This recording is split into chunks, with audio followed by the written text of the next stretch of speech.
Hey fellow freelancers, Johnny5 Alive here, and welcome back to another Anthem news video. We have some very exciting news with a post from the community manager, Derek has, with the March 9th patch notes. So we're going to go over it all here today, so stay tuned and let's check it out.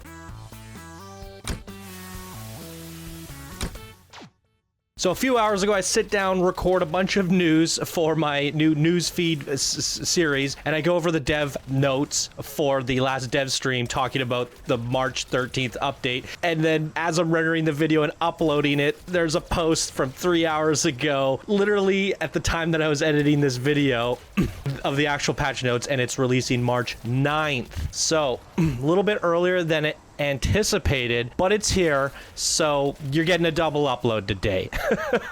2 news videos, you guys, so let's get right into it. All right, I'll have a link to the actual source down in the description below if you want to read it. This is from community manager Derek has, Anthem update 0.13, and here he says, hey freelancers, below you will find update notes for all the fixes and improvements that the team has been working on. The current plan for patch 103 to go out between 7 a.m. and 9 a.m. Central Time on March 9th. Everyone here at Bioware is already hard at work in the next update to continue making Anthem better with each patch. We thank you all for your feedback, bug reports, and support. Strong alone, stronger together. All right, high-level fixes and changes. Respawn restrictions have been removed. Respawn timers are now based on the activity a player is in. Crit path, agent missions, and other non-endgame missions now have a respawn timer of 10 seconds. Strongholds, legendary contracts, and other endgame missions now have a respawn timer of 30 seconds. The respawn timer for free play remains unchanged. Loot changes. Common white and uncommon green drops will no longer appear for the players that are level 30. Very good. What isn't indicated here is, are those drops being replaced by anything? For example, if a chest were to splooge out like 2 commons, 1 uncommon, 2 blues and a purple. Well, now are we just getting 2 blues and a purple? Or are we going to see, you know, blues take the place of whites and purples take the place of green? This is going to be interesting, and will it cause a surge of increased loot in terms of legendaries and masterworks? Is there any numbers that have been tweaked in there? That's not really indicated here, but we're going to find out when we test on March 9th, aren't we? Improved stability for all platforms. This includes fixes for a number of issues that were causing crashes or connection problems. Very good. Audio improvements. Fix a number of issues that could cause audio to drop out. So hopefully that's finally fixed now. General fixes and improvement. Fix a number of issues that were blocking players from accessing the Forge. All missions now properly end when all conditions have been met. The inbox now properly displays information on PC. The inbox is found in the news feed. Fix an issue that could cause players to be unable to interact with NPCs in Fort Tarsis. The vault no longer accessible from the Forge. This change was made to improve performance. Fix an issue that would cause the game to hang when entering menus while on an expedition. Titans will no longer respawn on missions after they are defeated. Example of if players defeat 2 out of 3 Titans and then wipe on the 3rd, the first 2 will no longer appear when players respawn during a mission. Very cool. Server shutdown messages will not now appear less often. I guess what they mean by less often is they'll only appear when the server's going down. So they should still appear in that case. The ability to quick play in a Stronghold has been added back to the game. So yeah, you can quick play Stronghold, which will give you the Heart of Rage, Temple of Scar, or Tyrant Mines. But the problem with that, and I mentioned this in my last video, is basically you have a 66% chance of getting screwed because Temple of Scar and Heart of Rage are currently harder and longer to beat than Tyrant Mines with no additional rewards. So at this current point in time, there's really no reason to do that. Most button 4 is no longer bound to the back button for PC players.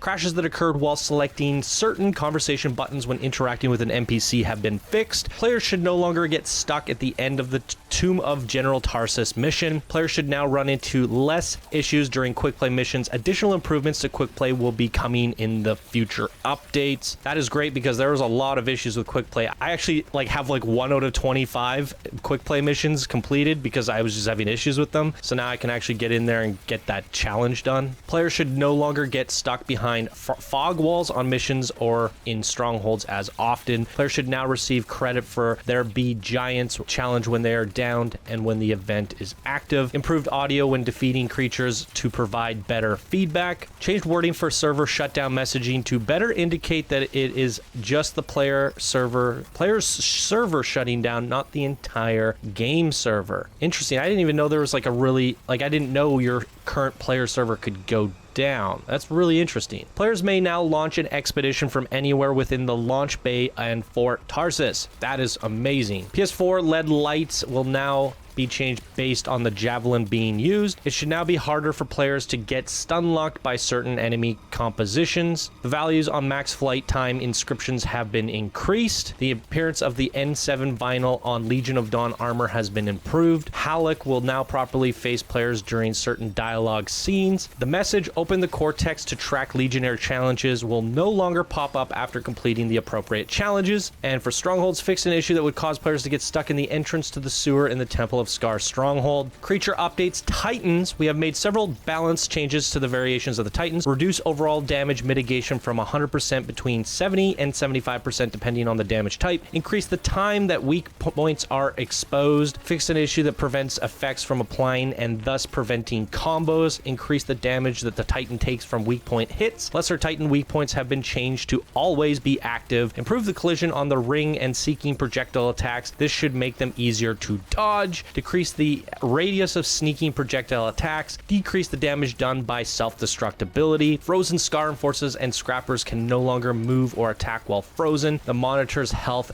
has been greatly reduced in the Heart of Rage Stronghold. And Force players will now be less likely to be repeatedly staggered by heavy attacks. Adjusted the force applied by some creatures' attacks down, which will lower the frequency of players being staggered. Damage and item scaling changes. Adjusted the damage scaling of secondary damage sources. These now scale with average item power. This will allow these damage sources to be better scaled in Grandmaster difficulties. This will increase the scaling of the following: melee damage, combo damage, ultimate damage, status effects, item procs, Yevinia's Thunder. So this is huge because you're going to actually these things are going to be viable. I did GM3 on the second day of the game's release, and my ultimate was useless, my melee damage was useless, and combos were useless. So this is actually going to possibly make GM2 and 3 a lot more viable for a lot of the player base. Now, there are people speedrunning 2 and 3, but they are running some pretty, I guess, OP builds, and everyone's kind of stacking up on the same build. It would be nice to be able to go into GM2 and 3 with,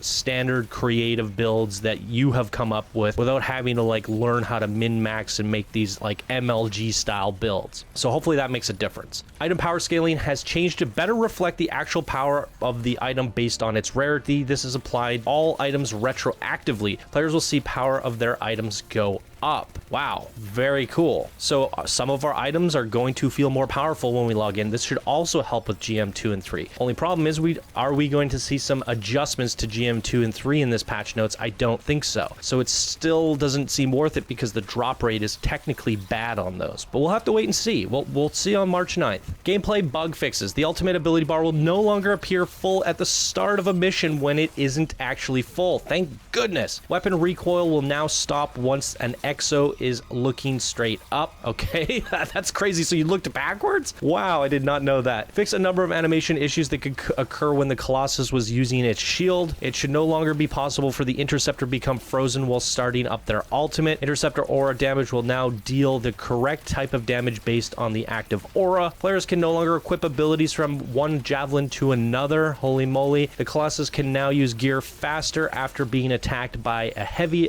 hit from enemies. The Colossus can now shield charge through destructible objects such as explosive canisters and harvest nodes. That's cool. The Colossus can now recover faster when crashing into walls. And I also believe that means it also overheat. They forgot to mention that. Item balance updates increased the base health of Wind Wall and Bulwark Point to provide better scaling in higher difficulties. The duration of these had been reduced to 20 seconds down from 1 minute. So that's great. The Ranger support skills are going to feel more viable. Burst mortar damage has been increased to 300 up for 145, and its cooldown has been reduced reduced to 6 seconds, down from 10. Its description has also been fixed. So burst mortar should be a lot better. That is amazing.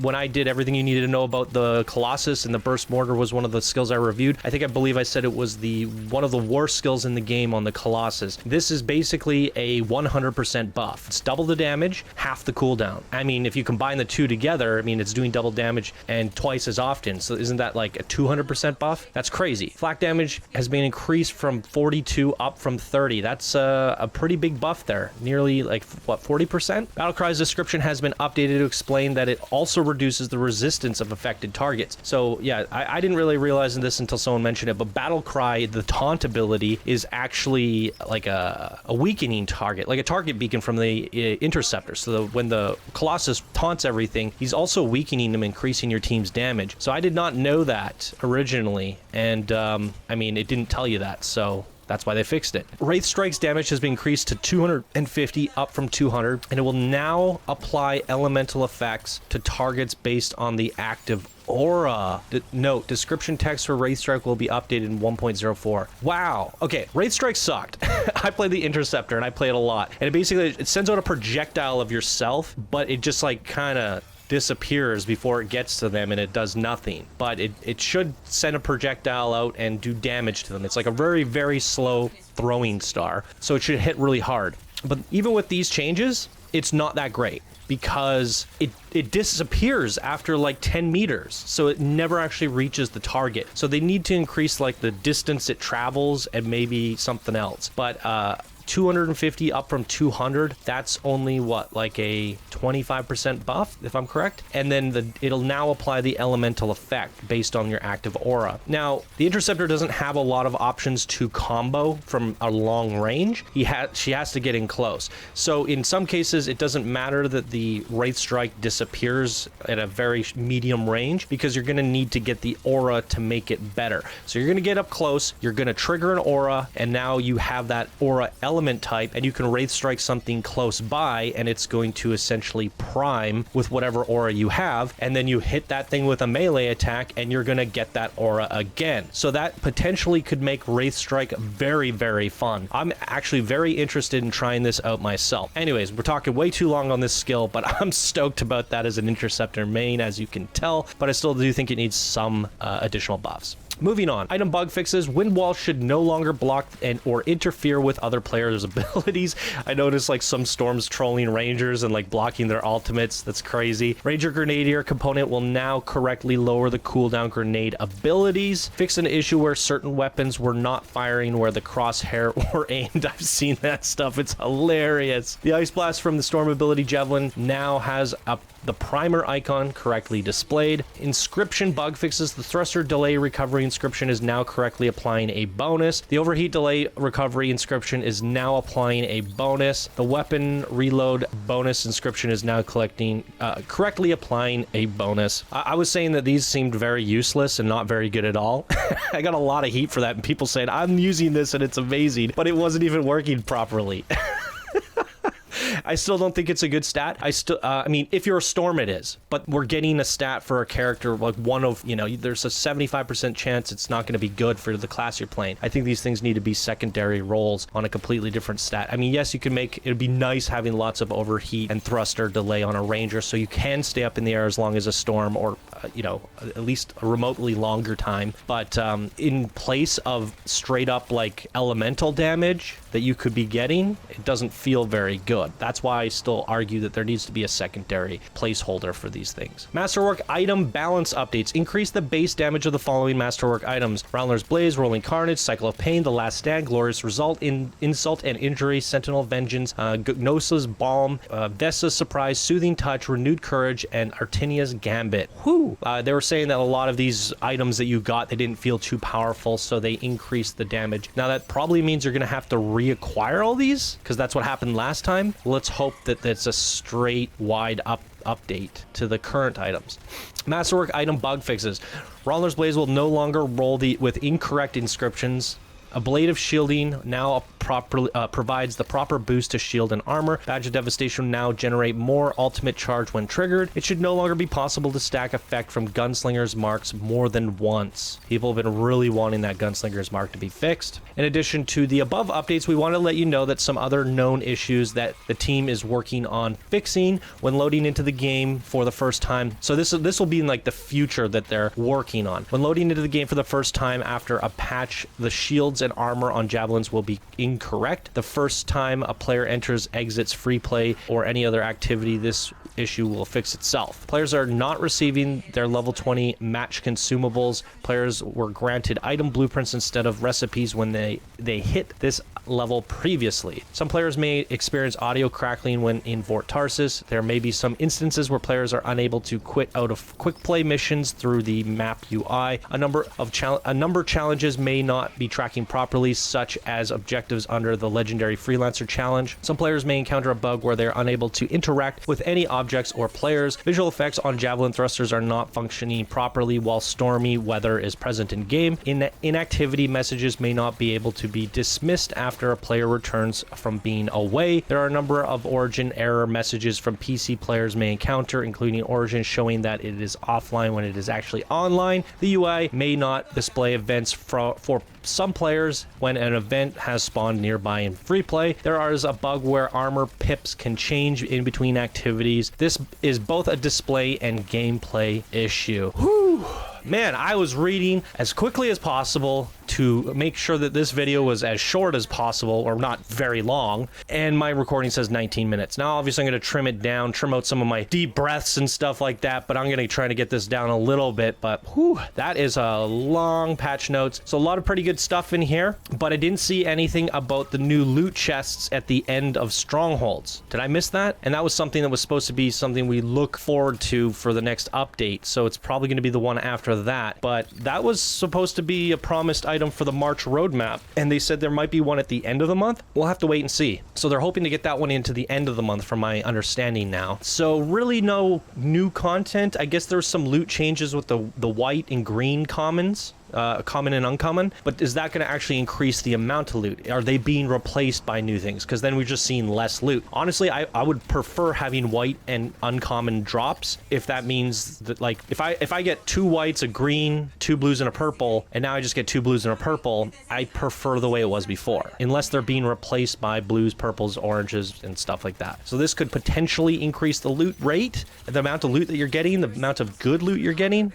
and it could also just mean less loot overall. We're gonna have to wait and test that one out and see exactly what it means. I mean, all these bug fixes are going to make gameplay better and your experience more enjoyable. The tuning, what I saw with the Interceptor, the tuning there's amazing, and the damage scaling changes are amazing. So like gameplay wise, it's going to feel a little bit better. Feel like the way it should have been at launch. And then the balance updates to some of the abilities, as well as the inscriptions and the Masterwork retuning of all these guns. And you're probably gonna have to reacquire them, which is a bit of a, I mentioned this in my last video, I was a little bit bummed out by this update and even the next couple, because they constantly change the items and we have to constantly reacquire them. So it's like, oh, new loot update, and you're going back out there, and they're like, new loot update, and you're going back out there. We're doing the same thing over and over again for the same gear that's not as good as the next patch is gonna be. So I keep feeling like maybe I should just like save Anthem for later before I like